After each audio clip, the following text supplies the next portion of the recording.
Back boat neck, front deep neck వచ్చినప్పుడు shoulder ఎలా mark చేసుకోవాలో చూడండి.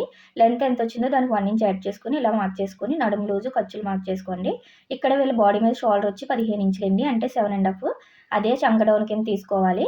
ఇక్కడ నెక్ విడ్త్ ఎప్పుడు కూడా తక్కువ తీసుకోవాలి, ఎందుకంటే ఫ్రంట్ డీప్ కాబట్టి. నేను 3½ తీసుకున్నాను. అదే 3½ కిందకి కూడా బోట్ షేప్ కోసం తీసుకొని ఇలా డ్రా చేసుకున్నాను. ఇక్కడ చంక దగ్గర 1.5 పెట్టుకొని ఇలా కరువు తీసేసుకోవాలి. ఇందులో మనము ఎప్పుడు బోట్ షేప్‌కి ఒక 1/2 ఇంచ్ అనేది కిందకి డౌన్ పెట్టుకోవాలి చంక వైపు. ఇప్పుడు ఇలాగ ఆది బ్లౌజ్ తీసుకొని కరెక్ట్‌గా పైన షోల్డర్ కుట్టు దగ్గర నుంచి ఖర్చుకి వదిలేసుకొని ఇలాగ మనం మార్క్ చేసిన దగ్గర నుంచి ఇలా చెక్ చేసుకోండి.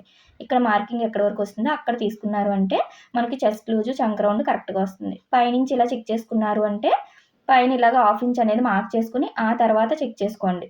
ఇలాగైనా అలాగైనా కరెక్ట్‌గా వస్తుంది. ఇలా చెక్ చేసుకోండి.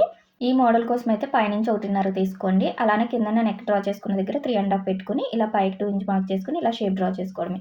ఇంకా క్లియర్‌గా కావాలంటే ఫుల్ వీడియో కింద లింక్ ఉంటుంది, చెక్ చేయండి.